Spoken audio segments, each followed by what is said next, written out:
যার কথা বুখারীতে লেখা হয়েছে। সুবহানাল্লাহ।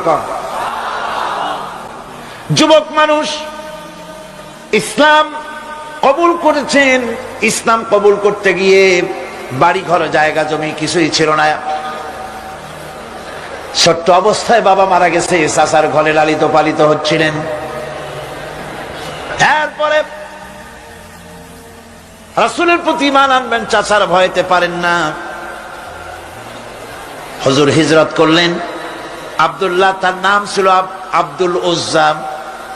তিনি চলে গেলেন চাচার কাছে। চাচা গো, মুহাম্মদ সাল্লাল্লাহু আলাইহি ওয়াসাল্লাম আল্লাহর নবী, ব্যাপারে তোমার মত কি? তিনি বলেন, আমারও তো তাই মনে হয়।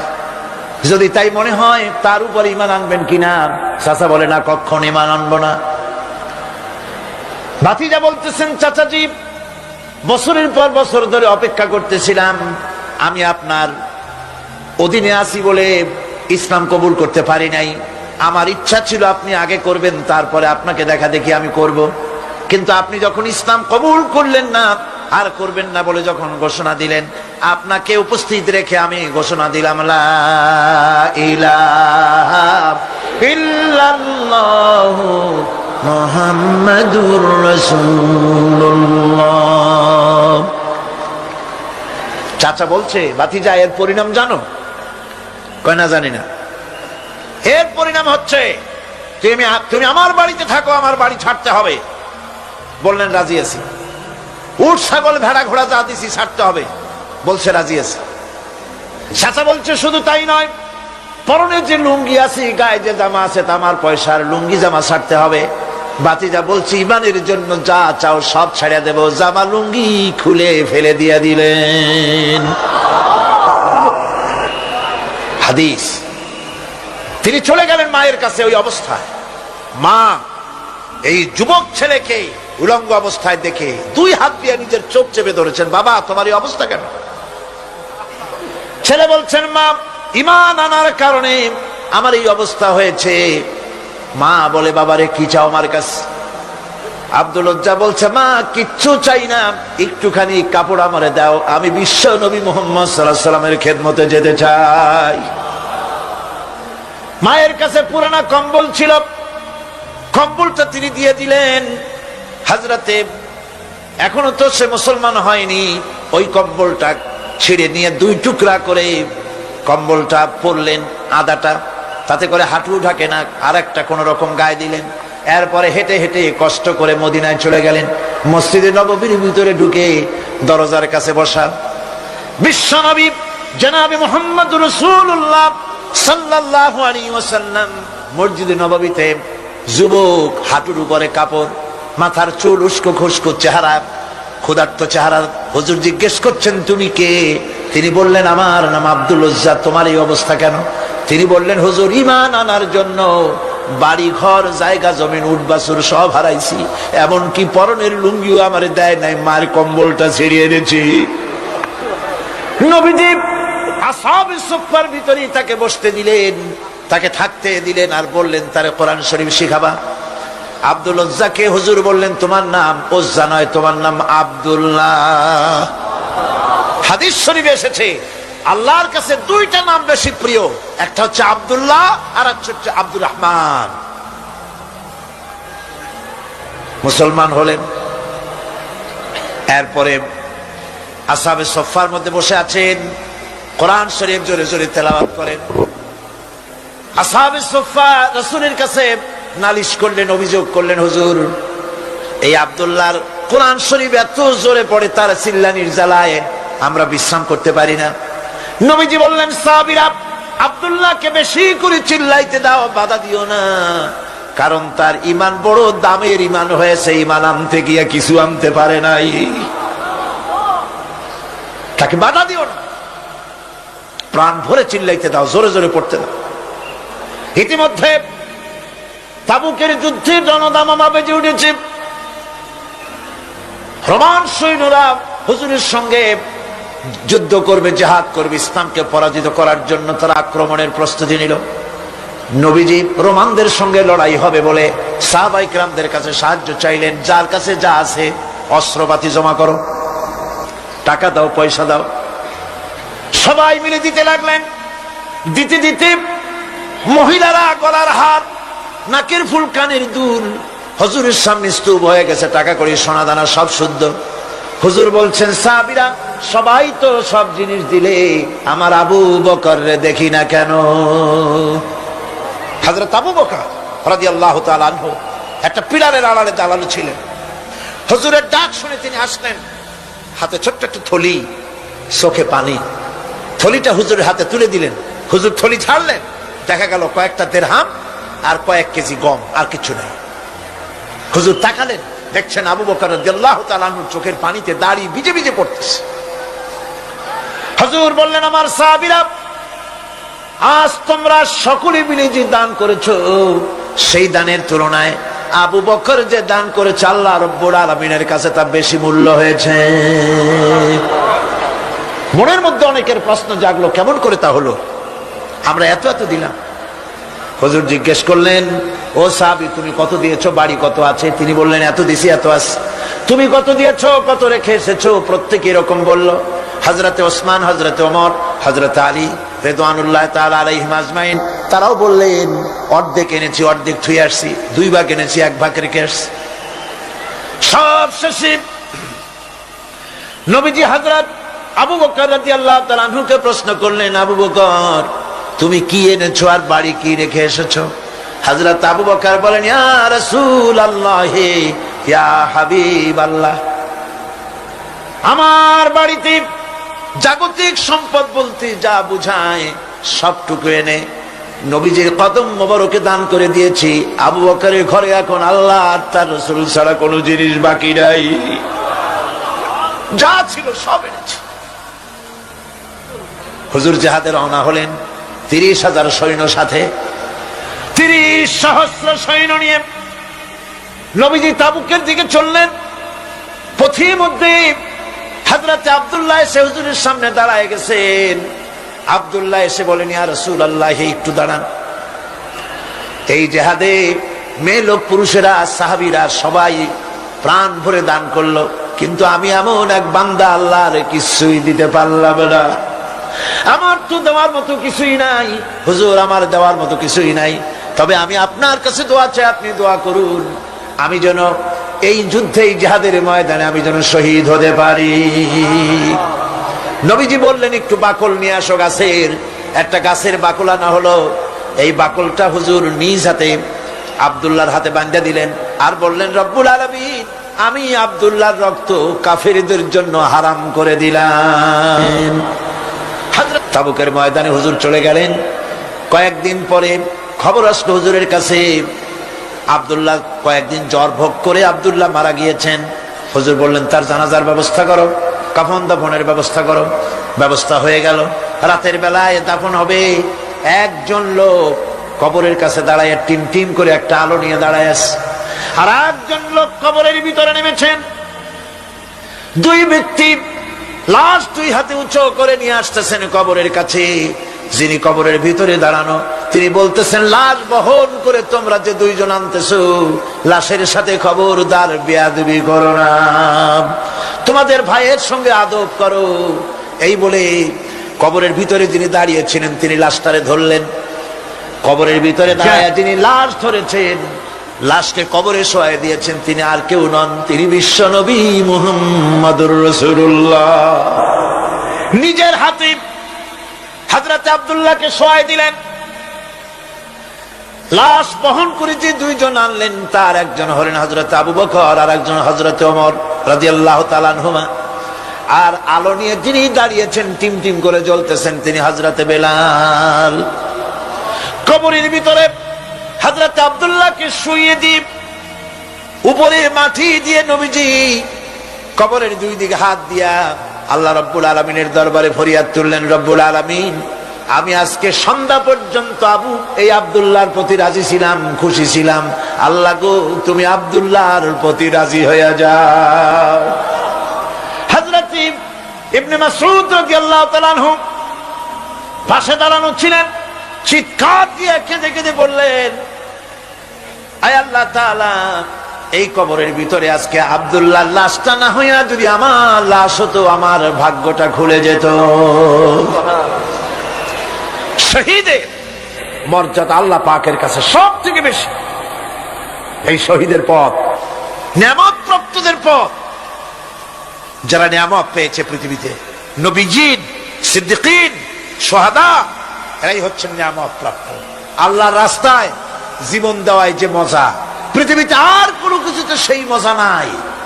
হযরত ওমর রাদিয়াল্লাহু তাআলা আনহু দোয়া করতেন, আল্লাহুম্মা রযুকনি শাহাদাতান ফি সাবিলিক ওয়াজআল মাউতি ফি বালাদি রাসূলিক। আয় আল্লাহ, তুমি আমাকে শাহাদাতের মওত আমাকে দান করো।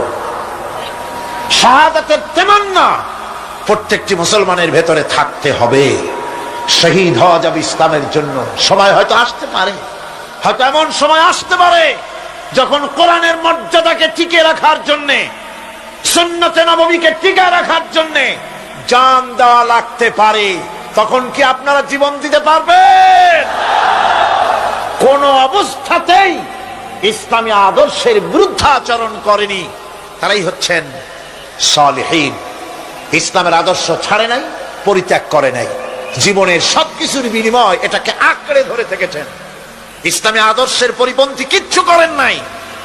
এরা হচ্ছেন সালেহীন। কোন আলহামদুলিল্লাহ।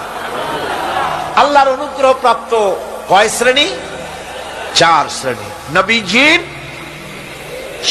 সিদ্দিকিন, শুহাদা, সালেহীন। এই 4 শ্রেণীর লোকেরাই হচ্ছে নিয়ামত। আমরা বলেছি সিরাতাল্লাযীনা আন'আমতা আলাইহিম গায়রিল মাগদুবি আলাইহিম ওয়ালাদ-দাল্লিন। নিয়ামত প্রাপ্তদের পথ চাই, অনুগ্রহ প্রাপ্তদের পথ, আর অভিশপ্ত পথভ্রষ্টদের পথ আমরা চাই না। আমরা পরিহার করে চলবো, এটা একটু ওয়াদাও বটে। আল্লাহ রাব্বুল আলামিন বলেন, শোনো কারণ কি? وَضُرِبَتْ عَلَيْهِمُ الْمَسْكَنَةُ ذَلِكَ بِأَنَّهُمْ كَانُوا يَكْفُرُونَ بِآيَاتِ اللَّهِ وَيَقْتُلُونَ الْأَنبِيَاءَ بِغَيْرِ حَقٍّ ذَلِكَ بِمَا عَصَوْا وَكَانُوا يَعْتَدُونَ। তাদের উপর দারিদ্র এবং অসহায়তার অভিশাপ বর্ষিত হয়েছে। এর কারণ হলো তারা আল্লাহ পাকের আয়াতকে অস্বীকার করেছে। তারা অকারণে আল্লাহর নবীদেরকে হত্যা করেছে এবং প্রত্যেকটি ব্যাপারে আল্লাহর শরীয়তের সীমা লঙ্ঘন করেছে।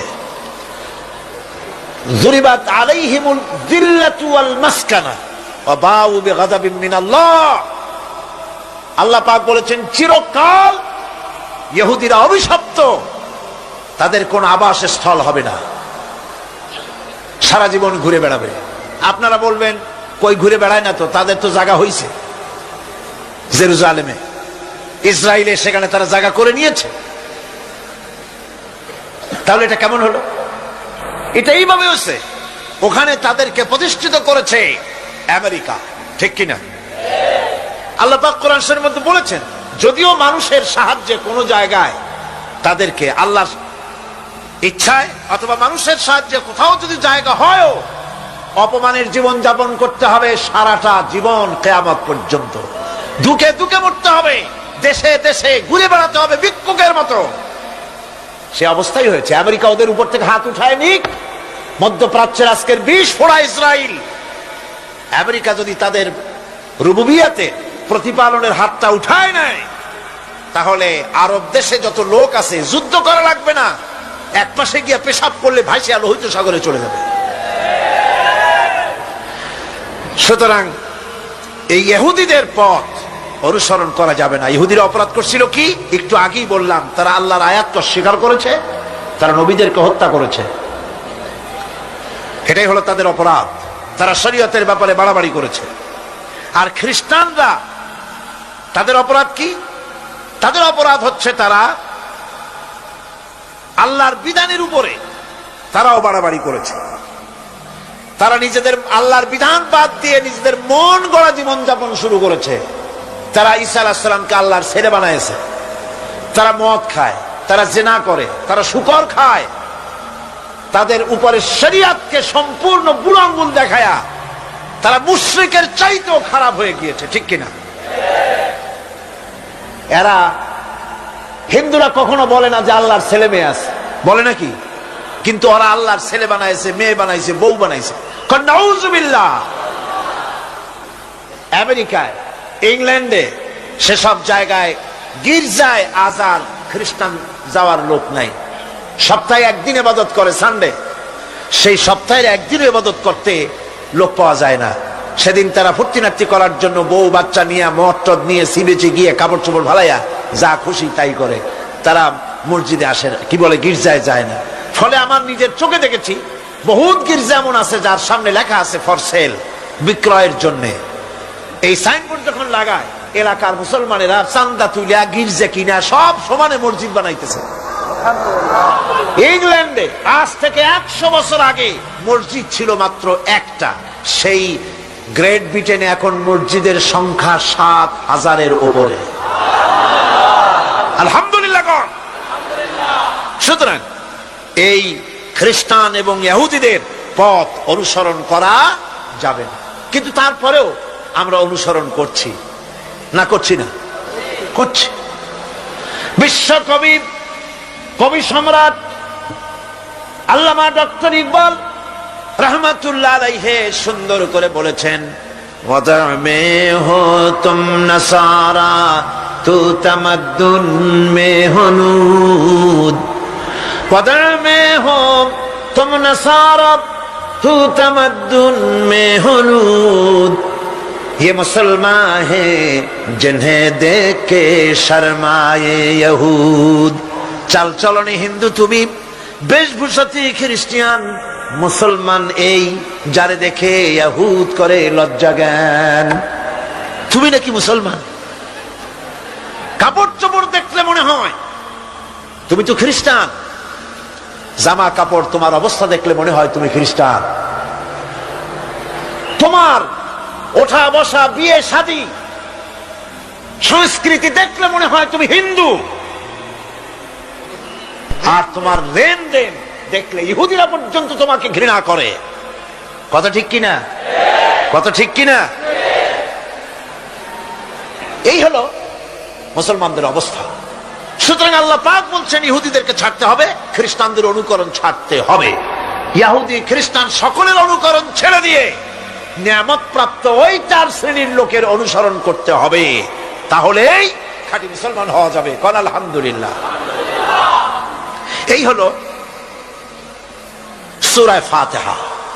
এখন এই সূরা ফাতিহাকে আমি আপনাদের পকেটে উঠাই দিতে চাই, যাতে করে মনে থাকে। 5 দিনের অনেক কথা এক জায়গায় করে দিলে মনে করতে সুবিধা হবে, ঠিক কিনা? মনে রাখতে সুবিধা হবে। সূরা ফাতিহা আয়াত কয়টা? এই 7টি আয়াতের 7টি শিক্ষা আছে।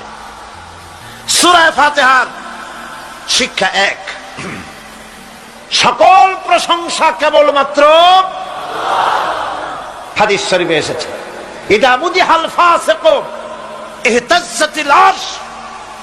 যখন কোন ফাসিকের প্রশংসা করা হয়, যে ব্যক্তি নামাজ পড়ে না, রোজা করে না, দিন মানে না, ঈমান নাই, চরিত্র নাই, এমন লোককে যখন প্রশংসা করা হয়, আল্লাহ পাকের আরশ গোসায় থরথর করে কাঁপতে থাকে। সুতরাং সমস্ত প্রশংসা হবে কার?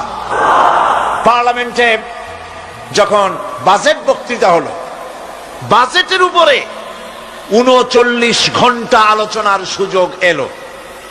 আমি দেখলাম প্রত্যেকেই আলোচনার সময় বলছেন, আমি স্মরণ করছি সহস্র বছরের অমুক, শ্রেষ্ঠ অমুক, আমার নেতা অমুক, এভাবে বলছে। প্রত্যেকেই দাঁড়িয়ে বলছে আমি স্মরণ করি অমুক আর তমুক। আমি খুব চিন্তায় পড়ে গেলাম, আহারে, পৃথিবীর 2য় বৃহত্তম মুসলিম দেশ, আমার আল্লাহর নাম উঠছে না। আমি সময় পেলাম 25 মিনিট। তথ্য মন্ত্রণালয়ের কলিজা তো পুঁটি মাছের মতো বড়, সেই জন্য আমার বক্তব্য তারা দেয় নাই।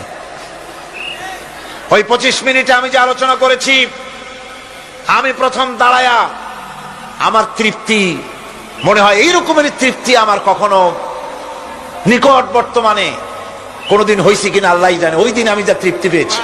আমি দাঁড়িয়ে বললাম নাহমুদু নুসল্লি আলা হামদ সানা কুইয়া, তারপরে বললাম আমি স্মরণ করছি হৃদয়ের সবটুকুন আবেগ উজাড় করে, জীবনের সব শ্রদ্ধা একত্রিত করে আমি স্মরণ করছি। যখন বলছি দেখি দুই দিকের মানুষ হতচকিত হয়েছে, কার নাম কই। আমি বললাম আমি স্মরণ করছি বিশাল ওই আকাশের মালিক, বিস্তীর্ণ এই জমিনের মালিক, কুল কায়নাতের মালিক আমার আল্লাহ রাব্বুল আলামিনকে স্মরণ করছি। সুতরাং আমি দারুণ তৃপ্তি পেয়েছি। আপনাদেরকেও বলি, প্রশংসা হবে কেবলমাত্র আল্লাহ পাকের। প্রশংসা কার? আর প্রশংসা হবে বিশ্ব নবী জনাব মুহাম্মদ রাসূলুল্লাহ সাল্লাল্লাহু আলাইহি ওয়াসাল্লাম। চিৎকার মেরে সারা জীবন আল্লাহ এবং রাসূলের প্রশংসা করতেই ইনশাআল্লাহ আমাদের করতে হবে, মুসলমানদের তাই। আর প্রশংসা করব যারা আমার রাসূলের, আল্লাহর হুকুম মানে আর আমার রাসূলের অনুসরণ অনুকরণ যারা করে, তারা আমাদের সম্মানের পাত্র, আলহামদুলিল্লাহ। 2, শেষ বিচারের একমাত্র মালিক হচ্ছেন আল্লাহ পাক। সূরা ফাতিহার দ্বিতীয় শিক্ষা, শেষ বিচারের দিন, ডে অফ জাজমেন্ট, শেষ বিচারের দিনের মালিককে একচ্ছত্র অধিপতি আল্লাহ রাব্বুল আলামিন। যেদিন কেউ কথা বলতে পারবে না আল্লাহ পাকের নির্দেশ ছাড়া, সেই হাসরের মাঠের একচ্ছত্র মালিক আল্লাহ পাক। সুপ্রিম কোর্টের সুপ্রিম কোর্ট, সমস্ত জাস্টিসদের জাস্টিস হবেন আল্লাহ সুবহানাহু ওয়া তাআলা। এটা হলো দ্বিতীয় শিক্ষা, মনে রাখতে হবে। সেদিন আল্লাহ পাক তিনি বিচার করবেন, কঠিন বিচার হবে সেদিন, এটা মনে রাখতে হবে। 3 নম্বরের শিক্ষা হচ্ছে সূরা ফাতিহার শিক্ষা নাম্বার 3, জীবনের সকল ক্ষেত্রে গোলামি, আনুগত্য, দাসত্ব একমাত্র কেবলমাত্র শুধুমাত্র আল্লাহ রাব্বুল আলামিনের। গোলামি কার হবে? চিল্লায় বলেন কার হবে? 3। 4 নম্বরে সাহায্য চাইতে হবে কেবলমাত্র কার কাছে? আল্লাহ পাকের কাছে। 5, হেদায়েতের গ্রন্থ হিসাবে গ্রহণ করতে হবে আল্লাহ পাকের কোরআনে কারীমকে। 6, অনুসরণ করতে হবে কেবলমাত্র নবীজিন, সিদ্দিকিন, শুহাদা, সালেহিনদেরকে। 7, জীবনের সকল স্তর থেকে ইহুদি এবং নাসারাদের প্রভাব মুক্ত করতে হবে নিজের জীবনকে। ইহুদি, নাসারা, আল্লাহ বিরোধী যারা মুশরিক, নাস্তিক, মুরতাদ, এই সবগুলি থেকে নিজেকে মুক্ত করতে হবে। গোলামি হবে কেবলমাত্র আল্লাহ পাকের। আর এইভাবে 7টি আয়াতের 7টি শিক্ষা আপনাদের সামনে পেশ করলাম। আল্লাহ রাব্বুল আলামিন এগুলি যেন মানার তৌফিক আমাদের দেন, আমরা বলি আমিন। আর জোরে বলেন আমিন। আপনি বেশি করে ইস্তেগফার করুন, বেশি করে তাসবিহ পড়ুন। রাসূল করিম সাল্লাল্লাহু আলাইহি ওয়াসাল্লাম এই সূরা নাযিল হওয়ার পর, ইসলামের চূড়ান্ত বিজয়ের মুহূর্তে এই সূরা যখন নাযিল হলো, রাসূল করিম সাল্লাল্লাহু আলাইহি ওয়াসাল্লাম হাদিস শরীফে এসেছে সারাক্ষণ বেশিরভাগ পড়তেন সুবহানাকা আল্লাহুম্মা ওয়া বিহামদিকা নাস্তাগফিরুকা ওয়া নাতুবু ইলাইক। সুবহানাকা পড়েন, সুবহানাকা আল্লাহুম্মা ওয়া বিহামদিকা নাস্তাগফিরুকা ওয়া নাতুবু ইলাইক। রাসূল করিম সাল্লাল্লাহু আলাইহি ওয়াসাল্লামকে হযরত আয়েশা সিদ্দিকা রাদিয়াল্লাহু তাআলা আনহা জিজ্ঞেস করেছেন, হুজুর আপনি এখন এই দোয়াটা এত বেশি বেশি করতেছেন কেন? হুজুর বলেছেন, এটা আমাকে পড়তে বলা হয়েছে, আমাকে ইস্তেগফার করতে বলা হয়েছে, আমাকে তাসবিহ করতে বলা হয়েছে। অর্থাৎ বিজয়ে বিনয়ী হও, স্বাধীনতা দেন আল্লাহ, টিকায় রাখার মালিকও সে আল্লাহর প্রতি রুজু হতে হবে, মাথা নত করতে হবে। ঢোল বাজাইয়া জাতির স্বাধীনতা রক্ষা করা যাবে না। স্বাধীনতা রক্ষা করতে পারবে ইমানদার, সাহসী সরকার। ইমানদার হতে হবে, সাহসী হতে হবে। বন্ধুগণ, এরপরে আমি আরজ করতে চাই, আমি মোনাজাতের দিকে এগোচ্ছি। আমি বুঝতে পারছি মানুষের প্রচন্ড কষ্ট হচ্ছে, মা বোনদের, ভাইয়েদের। এরপরে যে কথাটি আমি বলতে চাই সেটা হলো বাংলাদেশ হচ্ছে ইসলামের ঘাঁটি, ইসলামের দুর্জয় ঘাঁটি। আমাদের এই দেশে আল্লাহর দ্বীন কায়েম করতে হবে, জমিন আল্লাহ। আমি জিজ্ঞেস করতে চাই, এই লক্ষ লক্ষ জনতার কাছে জমিন কার? আমি খুশি হইতে পারলাম না। আপনারা আল্লাহর নামটা কি জোরে নিছিলেন? গায়ে যত শক্তি আছে ওই শক্তি দিয়ে আল্লাহর নামটা নিছিলেন? যদি না নিয়ে থাকেন, সবটা শক্তি নিয়ে আপনারা বলেন জমিন কার? আরো জোরে বলতে হবে, জমিন কার? আকাশ কার? বাতাস কার? এ মানব গোষ্ঠী কার? আইন চলবে কার? সুতরাং আল্লাহর আইনের উল্টা ধর্ম নিরপেক্ষতাবাদ, জাতীয়তাবাদ, পুঁজিবাদ, সমাজতন্ত্র মানি না, মানি না, মানি না।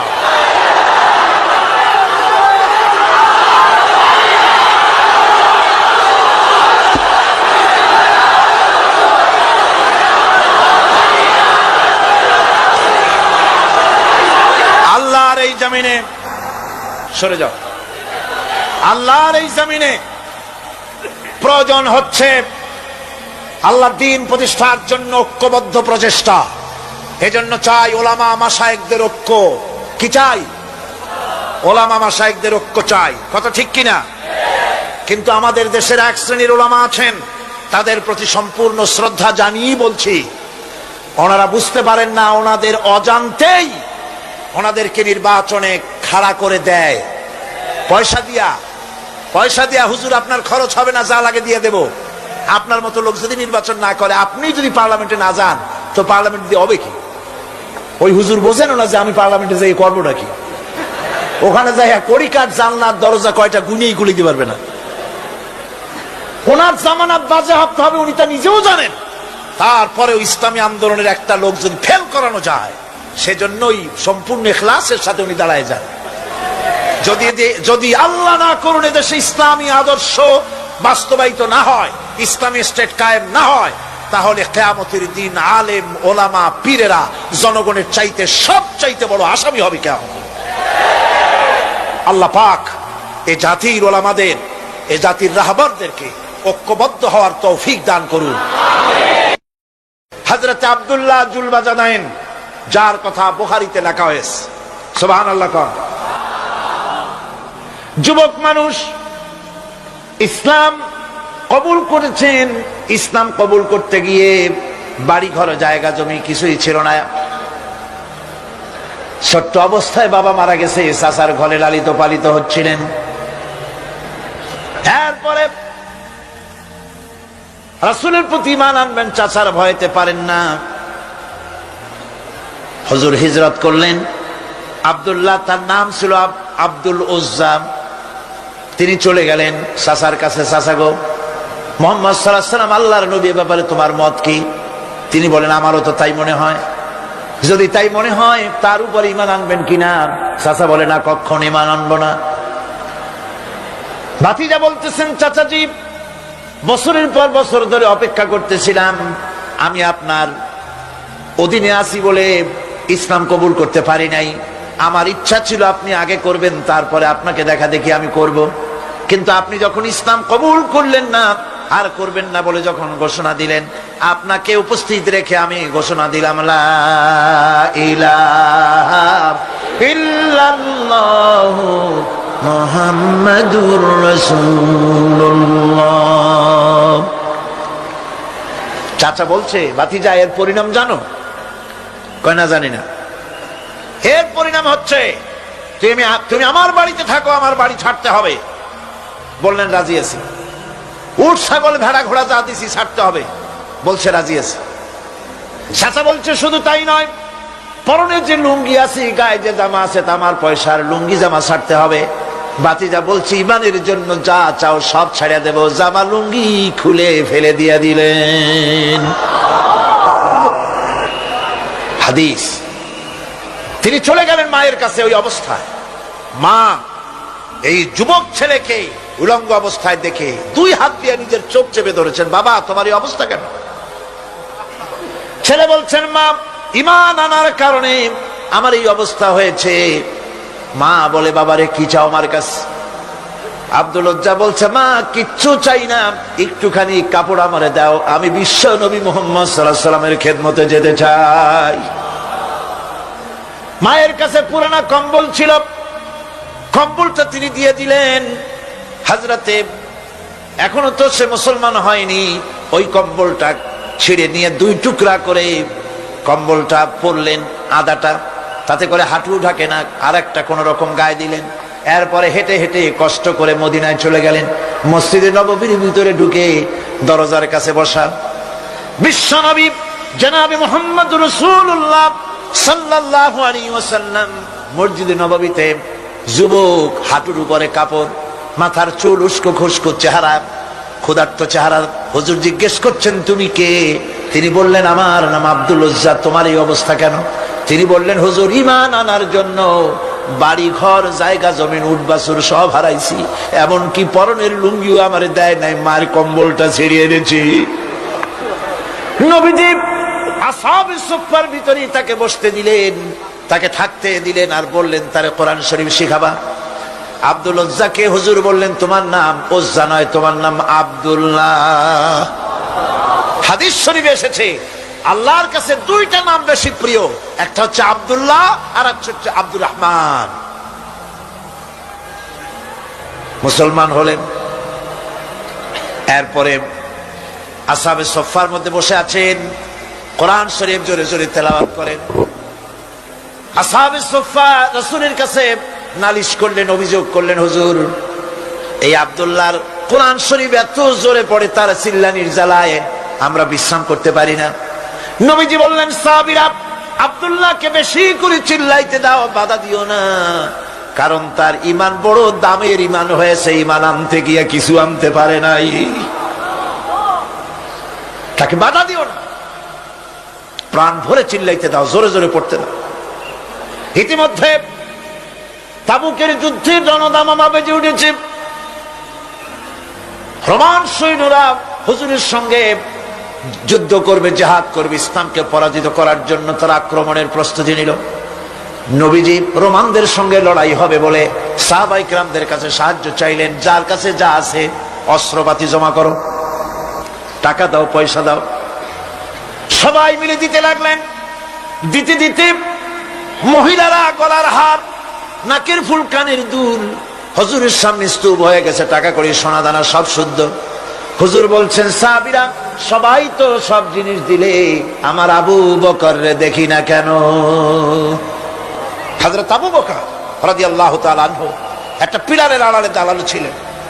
হুজুরের ডাক শুনে তিনি আসলেন, হাতে ছোট্ট একটা থলি, চোখে পানি। থলিটা হুজুরের হাতে তুলে দিলেন। হুজুর থলি ছাড়লেন, দেখা গেল কয়েকটা দিরহাম আর কয়েক কেজি গম, আর কিছু নাই। হুজুর তাকালেন, দেখছেন আবু বকর রাদিয়াল্লাহু তাআলা আনহুর চোখের পানিতে দাড়ি ভিজে ভিজে পড়তেছে। হুজুর বললেন আমার সাহাবীরা আজ তোমরা সকলে মিলে যে দান করেছো, সেই দানের তুলনায় আবু বকর যে দান করেছে আল্লাহ রাব্বুল আলামিনের কাছে তা বেশি মূল্য হয়েছে। মনের মধ্যে অনেকের প্রশ্ন জাগলো, কেমন করে তা হলো? আমরা এত এত দিলাম। হুজুর জিজ্ঞেস করলেন ও সাহাবী তুমি কত দিয়েছো, বাড়ি কত আছে? তিনি বললেন এত দিছি, এত আছে। তুমি কত দিয়েছো, কত রেখে এসেছো? প্রত্যেকে এরকম বলল। হযরতে ওসমান, হযরতে ওমর, হযরতে আলী রিদওয়ানুল্লাহ তাআলা আলাইহিম আজমাইন তারাও বললেন অর্ধেক এনেছি, অর্ধেক থুয়ে আসছি, 2 ভাগ এনেছি, 1 ভাগ রেখে আসছি। সব শেষে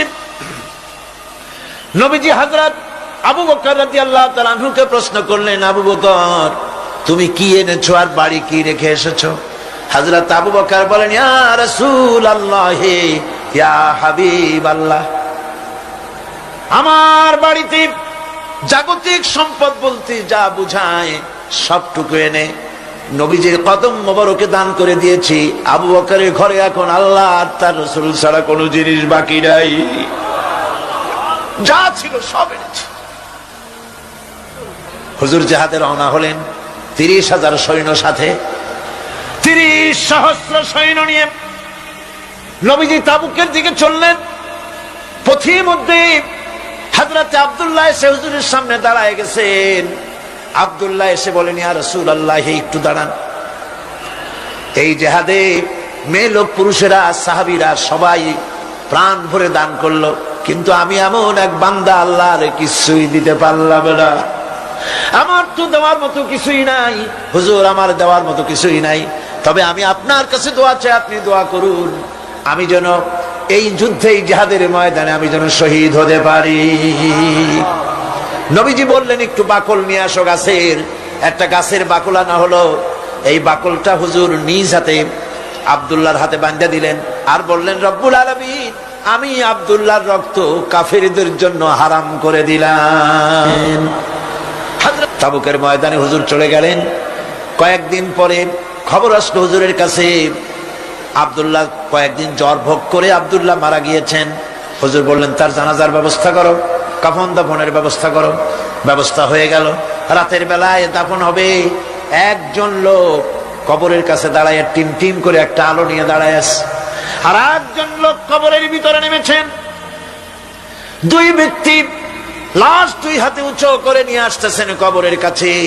যিনি কবরের ভিতরে দাঁড়ানো তিনি বলতেছেন, লাশ বহন করে তোমরা যে দুইজন আনতেছো, লাশের সাথে খবরদার বেয়াদবি করো না, তোমাদের ভাইয়ের সঙ্গে আদব করো। এই বলে কবরের ভিতরে যিনি দাঁড়িয়েছিলেন তিনি লাশটারে ধরলেন। কবরের ভিতরে দাঁড়ায় যিনি লাশ ধরেছেন, লাশকে কবরে শোয়াই দিয়েছেন, তিনি আর কেউ নন, তিনি বিশ্ব নবী মুহাম্মদুর রাসূলুল্লাহ। নিজের হাতে হযরত আব্দুল্লাহকে শোয়াই দিলেন। লাশ বহন করে যে দুইজন আনলেন, তার একজন হলেন হযরত আবু বকর আর একজন হযরত ওমর রাদিয়াল্লাহু তাআলা আনহুমা। আর আলো নিয়ে যিনি দাঁড়িয়েছেন টিম টিম করে জ্বলতেছেন, তিনি হযরত বেলাল। কবরের ভিতরে হযরত আব্দুল্লাহকে শুইয়ে দিয়ে উপরে মাটি দিয়ে নবীজি কবরের দুই দিকে হাত দিয়া আল্লাহ রাব্বুল আলামিনের দরবারে ফরিয়াদ তুললেন, রব্বুল আলামিন, আমি আজকে সন্ধ্যা পর্যন্ত এই আব্দুল্লাহর প্রতি রাজি ছিলাম, খুশি ছিলাম, আল্লাহ গো তুমি আব্দুল্লাহর প্রতি রাজি হয়ে যাও। হযরত ইবনে মাসউদ রাদিয়াল্লাহু তাআলা আনহু পাশে দাঁড়ানো ছিলেন। চিৎকার দিয়ে কেঁদে কেঁদে বললেন, আয় আল্লাহ তাআলা, এই কবরের ভিতরে আজকে আব্দুল্লাহর লাশটা না হইয়া যদি আমার লাশ হতো, আমার ভাগ্যটা খুলে যেত। শহীদের মর্যাদা আল্লাহ পাকের কাছে সব থেকে বেশি। এই শহীদের পথ নিয়ামত প্রাপ্তদের পথ। যারা নিয়ামত পেয়েছে পৃথিবীতে, নবীজিন, সিদ্দিকিন, শুহাদা, এরাই হচ্ছেন নিয়ামত প্রাপ্ত। আল্লাহর রাস্তায় জীবন দেওয়ায় যে মজা, পৃথিবীতে আর কোনো কিছুতে সেই মজা নাই। হযরত ওমর রাদিয়াল্লাহু তাআলা আনহু দোয়া করতেন, আল্লাহুম্মা রযুকনি শাহাদাতান ফি সাবিলিক ওয়াজআল মাউতি ফি বালাদি রাসূলিক। আয় আল্লাহ, তুমি আমাকে শাহাদাতের মত আমাকে দান করো। শাহাদাতের তামান্না প্রত্যেকটি মুসলমানের ভেতরে থাকতে হবে। শহীদ হওয়া যাবে ইসলামের জন্য। সময় হয়তো আসতে পারে, হয়তো এমন সময় আসতে পারে যখন কোরআনের মর্যাদাকে টিকে রাখার জন্য, সুন্নতে নববীকে টিকে রাখার জন্য জান দেওয়া লাগতে পারে। তখন কি আপনারা জীবন দিতে পারবেন? কোন অবস্থাতেই ইসলামী আদর্শের বিরুদ্ধাচরণ করেনি তারাই হচ্ছেন সালেহীন। ইসলামের আদর্শ ছাড়ে নাই, পরিত্যাগ করে নাই, জীবনের সবকিছুর বিনিময় এটাকে আঁকড়ে ধরে থেকেছেন। ইসলামী আদর্শের পরিপন্থী কিচ্ছু করেন নাই। এরা হচ্ছেন সালেহীন। কোন আলহামদুলিল্লাহ। আল্লাহর অনুগ্রহ প্রাপ্ত কয় শ্রেণী? 4 শ্রেণী। নবীজিন, সিদ্দিকিন, শুহাদা, সালেহীন। এই 4 শ্রেণীর লোকেরাই হচ্ছেন নিয়ামত। আমরা বলেছি, সিরাতাল্লাযীনা আন'আমতা আলাইহিম গায়রিল মাগদুবি আলাইহিম ওয়ালাদ-দাল্লিন।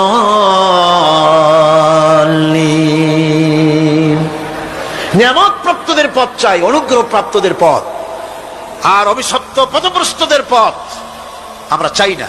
আমরা পরিহার করে চলবো। এটা একটু ওয়াদাও বটে। আল্লাহ রাব্বুল আলামিন বলেন, শোনো কারণ কি? وَضُرِبَتْ عَلَيْهِمُ الْمَسْكَنَةُ ذَلِكَ بِأَنَّهُمْ كَانُوا يَكْفُرُونَ بِآيَاتِ اللَّهِ ইয়াকতুলুনাল আম্বিয়া বিগাইরি হক যালিকা বিমা আসাউ ওয়া কানু ইয়াতাদুন। তাদের উপর দারিদ্র এবং অসহায়তার অভিশাপ বর্ষিত হয়েছে। এর কারণ হলো তারা আল্লাহ পাকের আয়াতকে অস্বীকার করেছে, তারা অকারণে আল্লাহর নবীদেরকে হত্যা করেছে এবং প্রত্যেকটি ব্যাপারে আল্লাহর শরীয়তের সীমা লঙ্ঘন করেছে। যুরিবাত আলাইহিমুল যিল্লাতু ওয়াল মাসকানা ওয়া বাউ বিগাযাবিন মিনাল্লাহ। আল্লাহ পাক বলেছেন চিরকাল ইহুদিরা অভিশপ্ত, তাদের কোন আবাসস্থল হবে না, সারা জীবন ঘুরে বেড়াবে। আপনারা বলবেন কই ঘুরে বেড়ায় না, তো তাদের তো জায়গা হইছে জেরুজালেমে, ইসরায়েলে, সেখানে তারা জায়গা করে নিয়েছে। তাহলে এটা কেমন হলো? এটা এইভাবে হচ্ছে, ওখানে তাদেরকে প্রতিষ্ঠিত করেছে আমেরিকা, ঠিক কিনা? আল্লাহ পাক কোরআন শরীফের মধ্যে বলেছেন যদিও মানুষের সাহায্যে কোন জায়গায় তাদেরকে আল্লাহর ইচ্ছায় অথবা মানুষের সাহায্যে কোথাও যদি জায়গা হয়, অপমানের জীবন যাপন করতে হবে সারাটা জীবন, কিয়ামত পর্যন্ত দুকে দুকে মরতে হবে, দেশে দেশে ঘুরে বেড়াতে হবে ভিক্ষুকের মতো।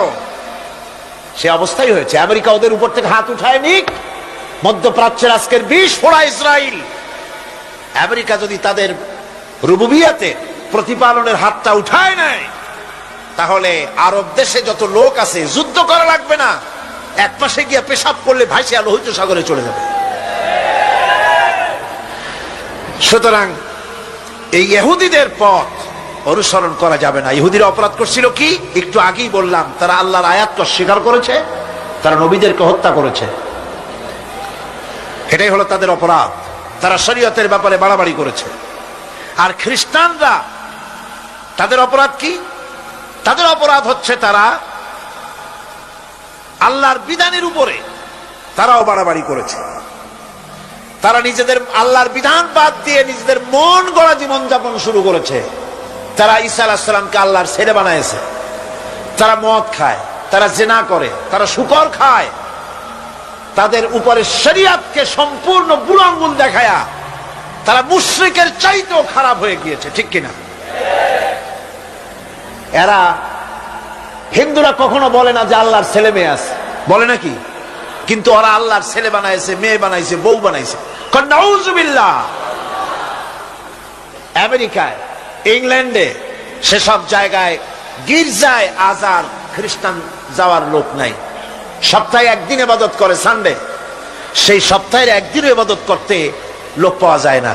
সেদিন তারা ফুর্তি নার্তি করার জন্য বউ বাচ্চা নিয়ে, মদ টদ নিয়ে, সিবেচে গিয়ে কাপড় চোপড় ভালাইয়া যা খুশি তাই করে। তারা মসজিদে আসে না, কি বলে, গির্জায় যায় না। ফলে আমার নিজের চোখে দেখেছি বহুত গির্জা এমন আছে যার সামনে লেখা আছে ফর সেল, বিক্রয়ের জন্য। এই সাইনবোর্ড যখন লাগায়, এলাকার মুসলমানেরা চান্দা তুলিয়া গির্জা কিনা সব সমানে মসজিদ বানাইতেছে। ইংল্যান্ডে আজ থেকে 100 বছর আগে মসজিদ ছিল মাত্র একটা। সেই গ্রেট ব্রিটেনে এখন মসজিদের সংখ্যা 7,000-এর উপরে। আলহামদুলিল্লাহ। সুতরাং এই খ্রিস্টান এবং ইহুদিদের পথ অনুসরণ করা যাবে না। কিন্তু তারপরেও আমরা অনুসরণ করছি না, করছি না? করছি। বিশ্বকবি, কবি সম্রাট আল্লামা ডক্টর ইকবাল রহমাতুল্লাহ আলাইহি সুন্দর করে বলেছেন, ওয়াদা মে হো তুম নসারা তু তামাদ্দুন মে হনুদ, ওয়াদা মে হো তুম নসারা তু তামাদ্দুন মে হনুদ, ये मुसलमान हैं जिन्हें देख के शर्माए यहूद। চাল চলনে হিন্দু তুমি, বেশভূষাতে খ্রিস্টান, মুসলমান এই যারে দেখে ইহুদ করে লজ্জা জ্ঞান। তুমি নাকি মুসলমান?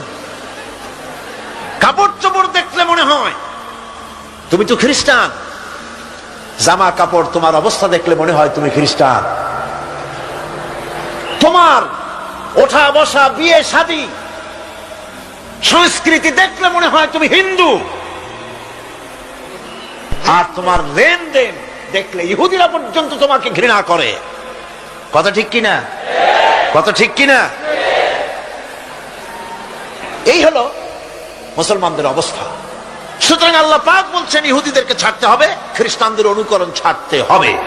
ইহুদি খ্রিস্টান সকলের অনুকরণ ছেড়ে দিয়ে নিয়ামত প্রাপ্ত ওই 4 শ্রেণীর লোকের অনুসরণ করতে হবে, তাহলেই খাঁটি মুসলমান হওয়া যাবে। কোন আলহামদুলিল্লাহ। এই হলো সূরা ফাতিহা।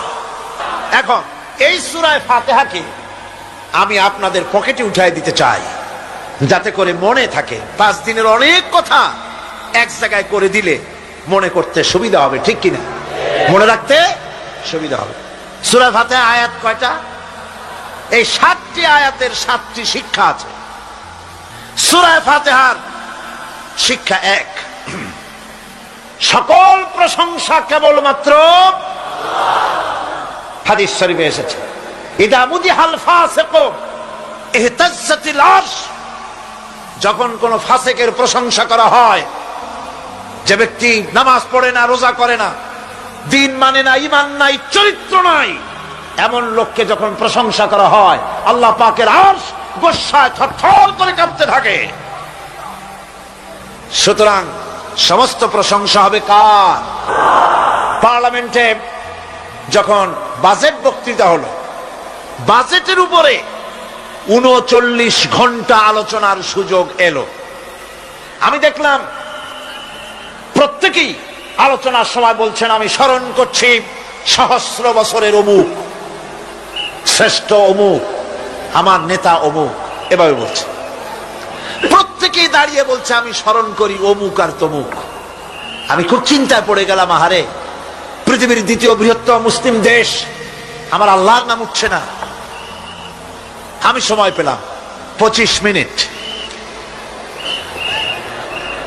তথ্য মন্ত্রণালয়ের কলিজা তো পুঁটি মাছের মতো বড়, সেই জন্য আমার বক্তব্য তারা দেয় নাই।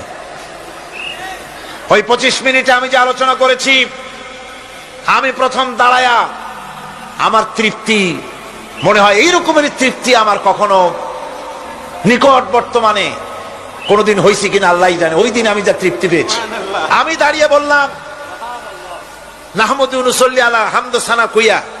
তারপরে বললাম, আমি স্মরণ করছি হৃদয়ের সবটুকুন আবেগ উজাড় করে, জীবনের সব শ্রদ্ধা একত্রিত করে আমি স্মরণ করছি। যখন বলছি, দেখি 2 দিকের মানুষ হতচকিত হয়েছে, কার নাম কই? আমি বললাম, আমি স্মরণ করছি বিশাল ওই আকাশের মালিক, বিস্তীর্ণ এই জমিনের মালিক, কুল কায়নাতের মালিক আমার আল্লাহ রাব্বুল আলামিনকে স্মরণ করছি।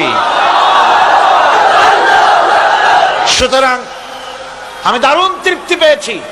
আপনাদেরকেও বলি, প্রশংসা হবে কেবলমাত্র আল্লাহ পাকের। প্রশংসা কার?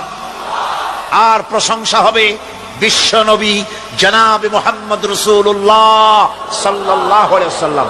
চিৎকার মেরে সারা জীবন আল্লাহ এবং রাসূলের প্রশংসা করতেই ইনশাআল্লাহ আমাদের করতে হবে, মুসলমানদের তাই।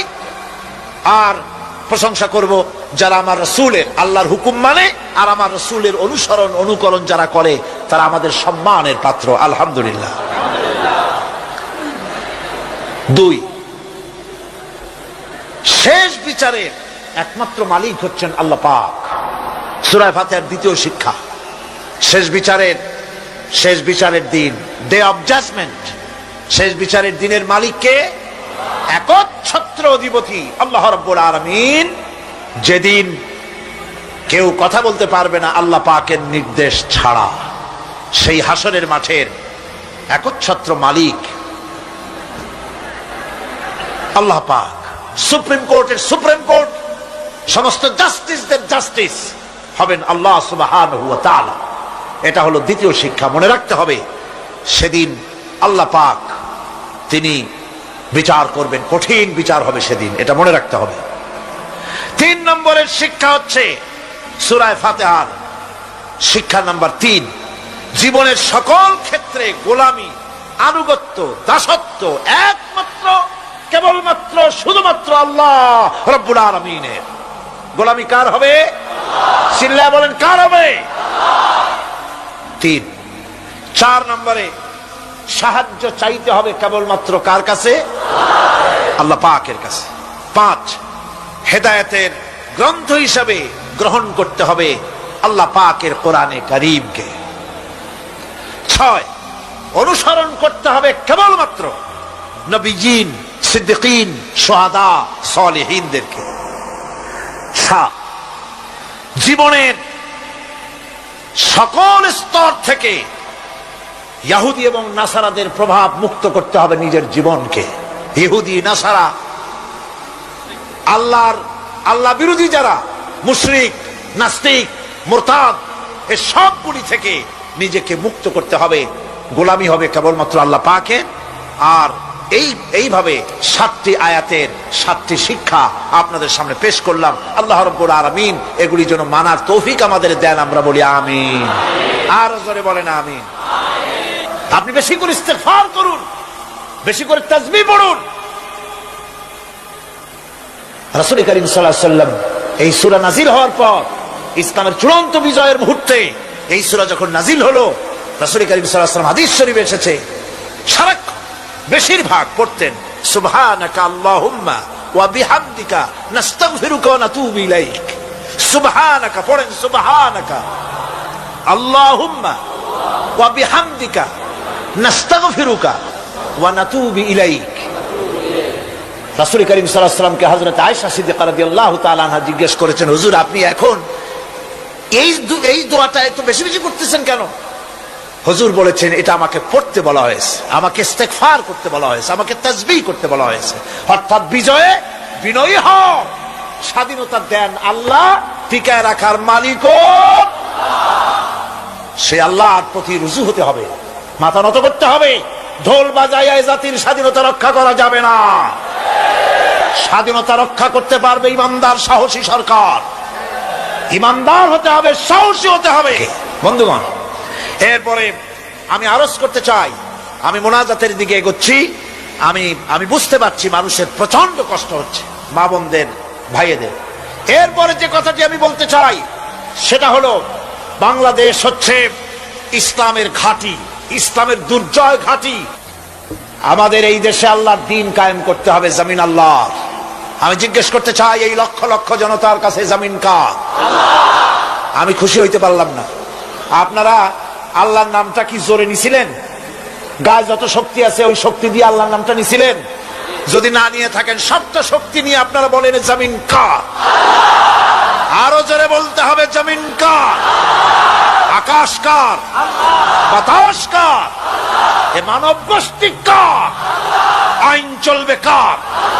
সুতরাং আল্লাহর আইনের উল্টা ধর্ম নিরপেক্ষতাবাদ, জাতীয়তাবাদ, পুঁজিবাদ, সমাজতন্ত্র মানি না, মানি না, মানি না।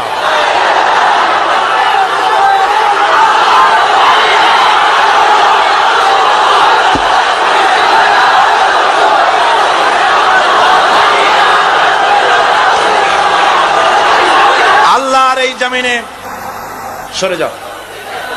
আল্লাহর এই জমিনে প্রয়োজন হচ্ছে আল্লাহর দ্বীন প্রতিষ্ঠার জন্য ঐক্যবদ্ধ প্রচেষ্টা। এজন্য চাই ওলামা মাশায়েখদের ঐক্য। কি চাই? ওলামা মাশায়েখদের ঐক্য চাই। কথা ঠিক কিনা? কিন্তু আমাদের দেশের এক শ্রেণীর ওলামা আছেন, তাদের প্রতি সম্পূর্ণ শ্রদ্ধা জানিয়ে বলছি, ওনারা বুঝতে পারেন না, ওনাদের অজান্তেই ওনাদেরকে নির্বাচনে খাড়া করে দেয় পয়সা দিয়া। হুজুর আপনার খরচ হবে না, যা লাগে দিয়ে দেব। আপনার মতো লোক যদি নির্বাচন না করে, আপনি যদি পার্লামেন্টে না যান, তো পার্লামেন্ট দিয়ে হবে কি? ওই হুজুর বোঝেন না যে আমি পার্লামেন্টে যাই করবো নাকি? ওখানে যাই কড়িকাঠ, জানলার দরজা কয়টা গুনিয়েই খুলে দিতে পারবে না। ওনার জামানত বাজেয়াপ্ত হবে, উনি তা নিজেও জানেন। তারপরেও ইসলামী আন্দোলনের একটা লোক যদি ফেল করানো যায়, সেজন্যই সম্পূর্ণ ইখলাসের সাথে উনি দাঁড়ায় যান। যদি আল্লাহ না করুন এদেশে ইসলামী আদর্শ বাস্তবায়িত না হয়, ইসলামী স্টেট কায়েম না হয়, তাহলে কিয়ামতের দিন আলেম, ওলামা, পীরেরা জনগণের চাইতে সবচাইতে বড় আসামি হবে কিয়ামত।